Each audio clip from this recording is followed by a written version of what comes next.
Close your eyes for a second. Imagine stepping out of the bright, noisy, blinding sunlight. You leave the traffic and the crowds behind, and you walk into a cool, shadowed hall. The air instantly changes. It's heavier. It smells, well, it smells like damp earth and old dust. You hear the hushed, echoing whispers of people around you. And when you step up to the railing and look down into the dim light, you see an army. Thousands of them, standing shoulder to shoulder, waiting in the dark for over 2,000 years. Welcome to the Daily Spark Radio. I'm Mia. And I'm James. Today, we're taking you somewhere truly extraordinary. But before we go underground, let's just take a breath. Let's get comfortable. Because learning English, especially listening to a full story, it can feel a bit like stepping into a dark room, right? Oh, absolutely. It can feel really intimidating. You might be sitting there worrying about catching every single vocabulary word. Please, don't worry about that today. Today is not about memorizing rules. It's about feeling connected. Right. If you miss a word, just let it float by. Focus on the picture we're painting. Just picture the dust, the baked clay, the silent faces. That's the magic of language. It's not a test, it's a vehicle. It transports us to places we've never been. Exactly. We are just two friends, and we're bringing you along on a journey to Xi'an, China. Have you ever tried to wrap your mind around something so old it just breaks your brain? All the time. It's like trying to count the stars. You just can't. But there's a very specific feeling when you actually stand right in front of history. It's no longer just an object behind glass. It becomes a whole world frozen in the dirt. So whether you're drinking your morning coffee or walking to the bus, just feel the ground beneath your feet right now. Because we're about to dig deep. Let's go. So, James, before we actually walk into the museum in our story, we have to talk about the build-up, the journey before the journey. It's often the most powerful part, isn't it? It really is. You read about a place your whole life, you see pictures of it online, and the Terracotta Army is definitely one of those places. It's so famous.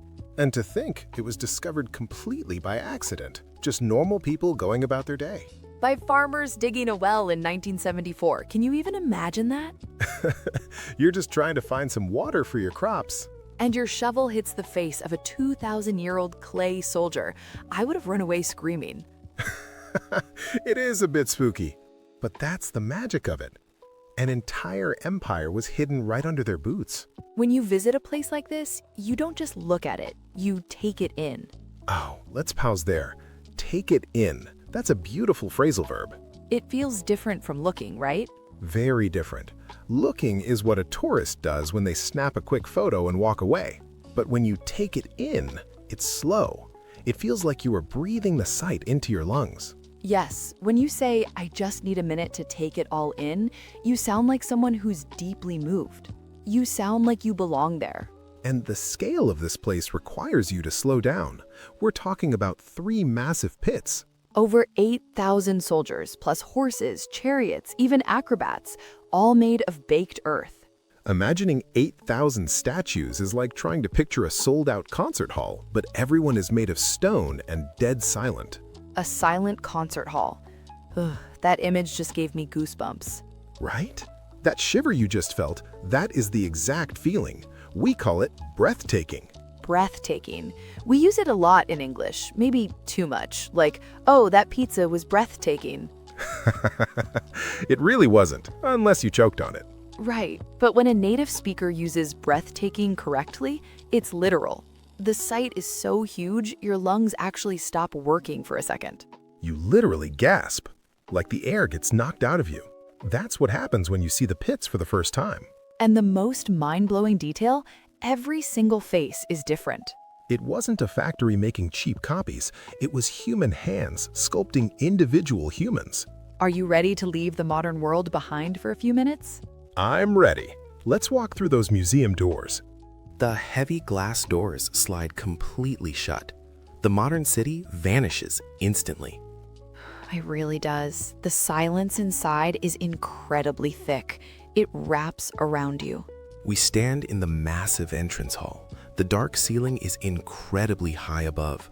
It feels like walking into a giant cathedral. Every tiny sound echoes slightly. Listen to our footsteps. They sound hollow on the polished stone floor. We are walking toward Pit 1. This is the largest excavation site here. Excavation. Digging up the hidden past, pulling away the earth to reveal secrets. We walk slowly down a long, sloping corridor. The air temperature drops noticeably.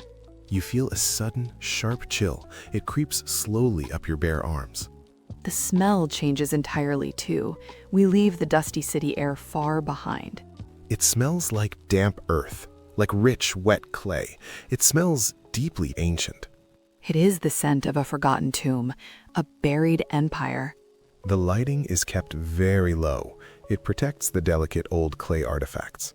Dim, warm lights guide our path forward. Shadows dance slowly on the gray walls. There are hundreds of people walking with us, strangers from all over the world. But notice the sound. Nobody is talking loudly. Everyone is whispering softly.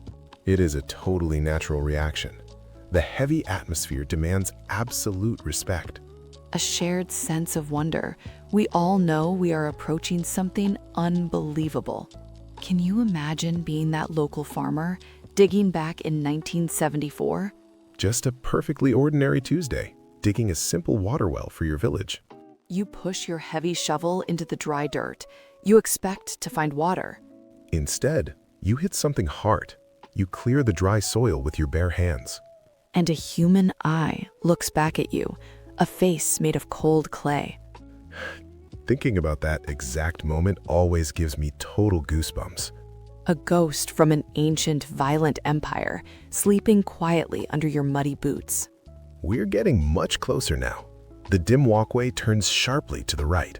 The dim corridor suddenly opens up. A massive steel hangar stretches out before us.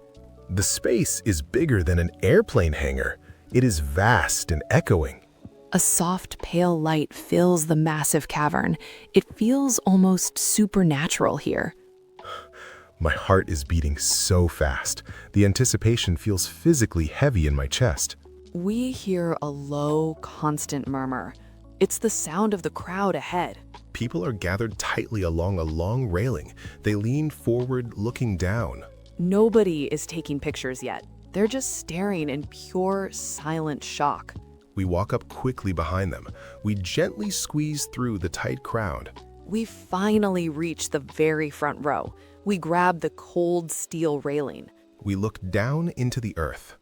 The ground completely opens up below us. The sheer scale of it hits you. It feels like a strong physical blow. Monumental. The space is absolutely endless. It is a vast ocean of brown earth. Deep, straight trenches run parallel to each other. They stretch far into the distance. The air is perfectly still. Fine dust floats slowly in the pale light. We stand directly on the edge of history. We are looking into the afterlife. And there they are, slowly emerging from the shadows of the deep trenches. The silent army, waiting patiently in the dark for over 2 millennia. Thousands of them, standing shoulder to shoulder, ready for a war that never came. Let that image sit in your mind. We are finally face to face. We step up to the heavy wooden railing. My hands grip the smooth edge. The air smells like ancient earth. It is incredibly dry. It smells terribly old. I lean forward slightly. I look down into the vast expanse of Pit 1. The ground drops away beneath us. It forms a massive rectangular dirt valley. And then the scale of it hits you. It hits like a physical wave. You look to the left. The rows of soldiers stretch endlessly into the shadows. You look to the right. They just keep going. They fade into the dusty distance. Oh, it is absolutely breathtaking. Truly. Standing here, breathtaking isn't just a word. You really cannot breathe for a second. Your lungs just forget to work. The sheer size of this space is impossible. It looks like a giant airplane hangar, but it holds ghosts, thousands of them. Look at the dirt trenches. They're carved deep into the dry yellow earth. They form perfect straight corridors. They run completely parallel to each other. And filling those dirt corridors are the soldiers. Row after row, column after column. Is right at the front. 3 rows of archers stand together. They wear unarmored tunics. They look ready. Behind them is the main infantry. Heavy armor plates cover their broad chests. Can you imagine burying an entire army just to guard a silent tomb? It is a staggering thought, the absolute power required to order this grand construction. The lighting down here is very dim. It casts long, dramatic shadows everywhere. The shadows stretch behind every clay figure. It makes them look like they are moving. It really does. If you stare long enough, the army seems to breathe. Let your eyes focus on one single soldier. Just pick one in the front row. Okay, I see him. The tall one with the tight top-knot hair. Look at his face. Look closely at his specific expression. He looks incredibly stern. His clay eyebrows are slightly furrowed in deep concentration. Now look at the guy standing right next to him. He's completely different. He has a softer jawline. He wears a gentle mustache. This is the most mind-bending part. Every single face is beautifully unique. Over 8,000 soldiers stand here, and no 2 faces are exactly alike. They are portraits of real men who lived and died centuries ago. You're staring at a real individual, a ghost trapped permanently in baked clay. The craftsmanship is genuinely terrifying. You can see the actual treads on their shoes. You can see the delicate folds in their scarves, the woven texture of their armor. Even the tiny studs on their boots are visible. It is obsessive detail. There are hundreds of people standing around us. The viewing platform is completely packed. But listen to the crowd. It's entirely hushed. Whispers. People are speaking in soft whispers. Nobody wants to wake these sleeping giants up. The silence of the clay army commands respect. It completely overpowers the living tourists. We are the visitors here. We're just the outsiders looking in. They own this massive space. They've owned it for 2,000 years. I feel a chill run down my arms. The room temperature has not changed. It's just the heavy weight of history. It's pressing against your skin. Look further back in the massive pit. The clay figures become much less defined.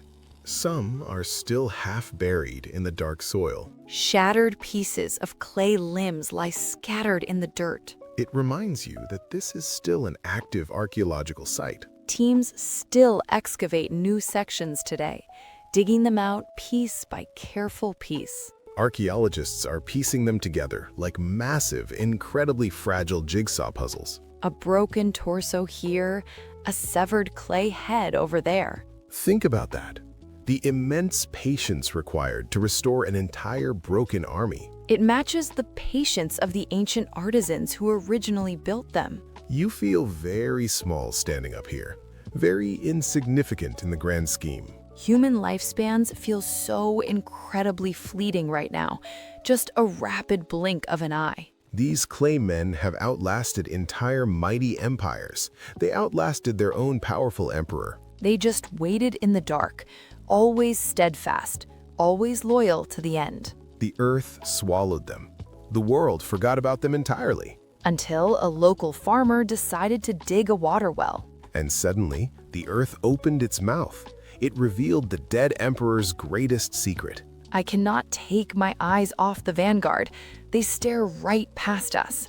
Their unblinking gaze is fixed on the horizon. They're looking toward the east. Waiting for an enemy that has long ago turned to dust. The scale of this devotion is terrifying. It's beautiful, but truly terrifying. We grip the wooden railing even tighter. We simply cannot turn away. But eventually, my eyes pull away from the distant horizon. I look straight down. Just below our spot on the balcony, there's an archer. He's kneeling on one knee. His posture is perfectly balanced. I focus entirely on him. The rest of the army fades into the background. Let's look closely at his face. It is absolutely astonishing. You can see the individual strands of his hair. They're pulled tightly into an intricate top knot. The clay mimics the exact texture of real hair. It's beautifully delicate. Look closely at his forehead. Deep creases are carved right into the surface. He looks exhausted. He looks like a real breathing man. His cheekbones are sharp. They catch the dim museum light perfectly. Even his lips are carefully shaped, pressed together in quiet focus. He has a thin mustache. The tiny hairs are perfectly etched into the clay. Calling it a masterpiece almost feels wrong. It is too small a word. This isn't a standard statue. It's an intimate portrait. A portrait frozen in baked earth. You know what keeps striking me? Archaeologists can actually identify different master craftsmen just by their technique. Each workshop had its own style. Oh, that breaks my heart a little. They poured everything into this work, and history never recorded a single name. Now I slide my gaze to the infantryman standing next to him. Jasps. He looks completely different. His face is much rounder. His nose is noticeably wider. He looks younger too. He has the soft face of a new recruit. His expression is nervous, far less battle-hardened than the kneeling archer. Now look at the third man in the line. Different again. A heavy, square jaw and thick, heavy eyebrows. He looks fiercely determined, almost angry. No two faces are exactly alike. Think about that. Can you imagine the sheer amount of work? Thousands upon thousands of individual faces, thousands of unique human beings. We use the word unique so easily today. We really do. But down in this pit, it is the absolute truth. Every single warrior was modeled after a real person. The craftsmen looked at living soldiers. Then they carved their faces into clay. They captured their souls. You can see their personalities in their eyes. Even their clothing is completely individualized. Look at the chest plate of the older soldier. You can clearly see the tiny overlapping armor plates. You can even see the clay ribbons they tie the heavy armor together. The knots look soft. They look like real fabric, not rigid earth. Let's look even lower, down at their feet. The kneeling archer lifts the sole of his shoe. The craftsman actually carved the tread into the sole. Tiny circles and lines to give the soldier grip in the mud. A detail no one was ever meant to see. It was buried in the dark, but they carved it anyway. That is devotion. Pure, absolute devotion to the craft. I keep thinking about the craftsman who carved that tread. Did he know it would last 2,000 years? Probably not. He was just doing his job, doing it as perfectly as he possibly could, because that is who he was. Now try to picture them in full color. We see them as pale gray and brown earth now. But originally, they were painted in bright, vibrant colors. Deep reds, bright greens, and rich purples. Traces of the paint still cling to the hidden folds. You can spot tiny flecks of red on a thick collar. 2,000 years underground stripped the vivid color away. The open air quickly erased the rest when they were unearthed. But in my mind, the colors rush back in. Look at their hands. The fingers curve so naturally. They are positioned to hold real bronze weapons. Wooden spears and metal swords. Most have rotted away over time. But the hands remain, ready to grip tightly, ready to fight. I scan the faces again, row after row after row. Young men, old veterans, men from different distant tribes. Different ethnicities from across the ancient empire. all standing right here. It is entirely overwhelming, seeing so much humanity in cold clay. They were buried here to protect the emperor, to guard his dark afterlife. But they have outlived him. They outlived their entire mighty empire. They wait in the silent shadows, their faces beautifully frozen in time. I feel like they might suddenly blink or turn their heads toward us. The level of detail completely tricks your mind. You wait for them to breathe. Eventually, we have to pull ourselves away. We cannot stay here forever. It is incredibly hard to turn around. You feel their ancient eyes on your back. I take one last look over the wooden railing. The silent army stretches into shadows. The dust dances gently in the faint light. We finally step away from the edge. The wooden floor creaks loudly under our shoes. The sound completely breaks the magic spell. We walk slowly toward the distant exit signs. Our footsteps echo against the cold walls. The glowing green exit lights guide us forward.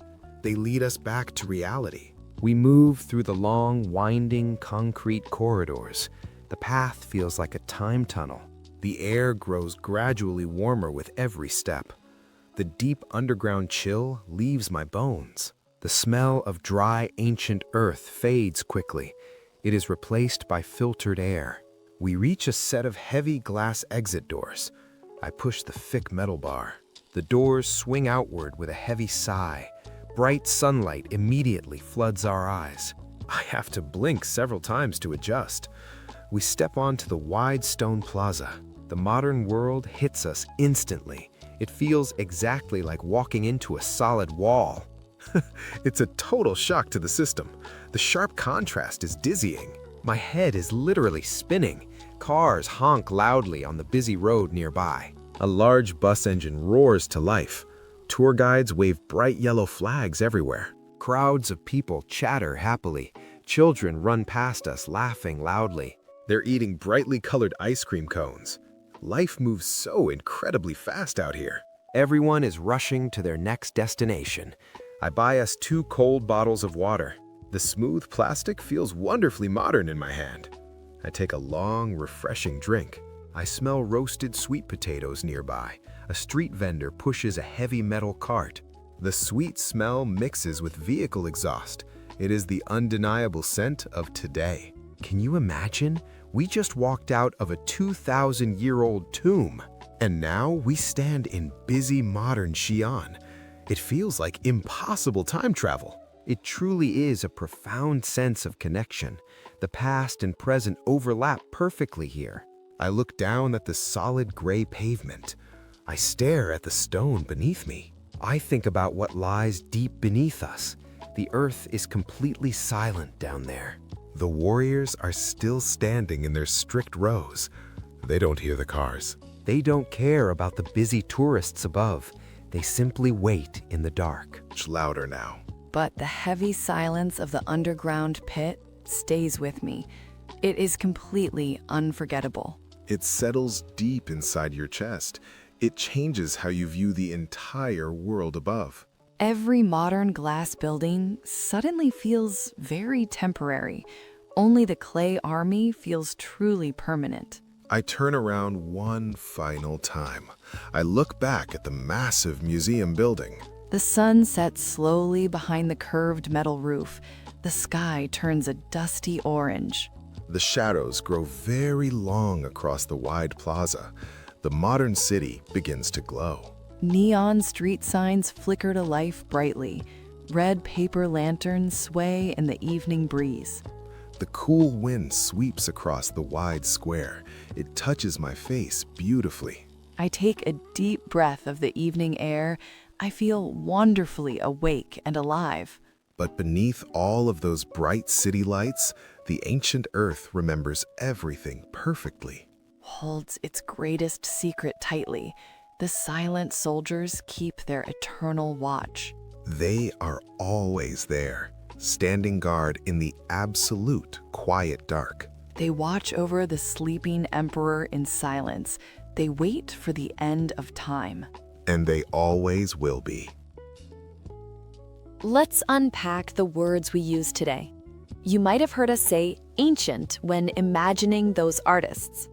It means incredibly old, like holding a heavy stone coin from 2,000 years ago.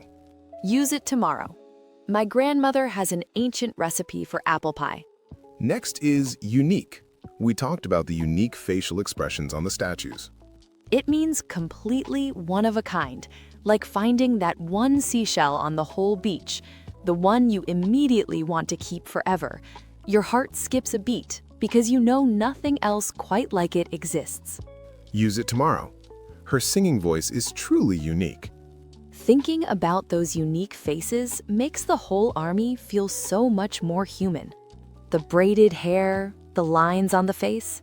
Exactly. It really added to that first overwhelming glimpse of thousands of soldiers standing in perfect formation. We also use the word emperor. An emperor is a ruler of a massive empire. It's a word that carries a heavy feeling of absolute, unquestionable power and authority. Use it tomorrow. My little brother acts like an emperor at home. He expects everyone to serve him. Finally, excavate. We imagine the damp smell of excavated soil.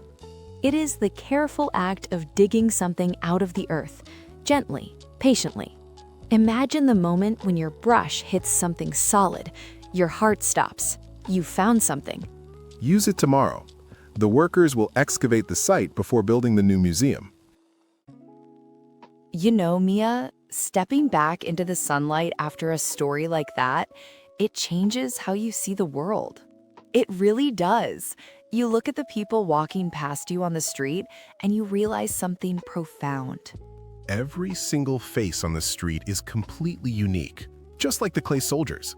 History isn't just a list of powerful rulers and boring dates in a dusty textbook. History is like a giant woven blanket. From far away, you'd just see the big picture, the emperor's pattern.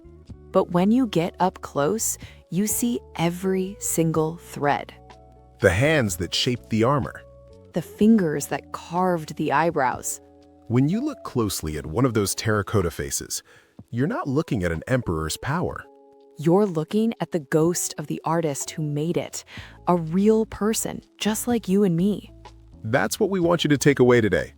Learning English, studying history, looking at art, it's all just human connection. It's about reaching across time, reaching across language barriers to find common ground. You don't need perfect grammar to feel that connection. You just need to be willing to look closely and take it in. We hope this journey underground gave you a small moment of wonder today. We'd love to hear from you. Tell us in the comments, have you ever visited a historical place that made you feel small, in a good way? Oh, I love that question. A place that just took your breath away. Let us know. We read every single comment. It's honestly our favorite part of the day. Well, that's our time for today. Thank you for walking through the shadows with us. Next time on the Daily Spark, we're exploring a completely different feeling. Have you ever felt a sudden rush of warmth when a stranger does something unexpectedly kind? That tiny, glowing feeling in your chest. We're going to talk about how to capture that warmth in English. Until then, keep your eyes open. Notice the unique faces around you. This is the Daily Spark Radio. Goodbye, everyone.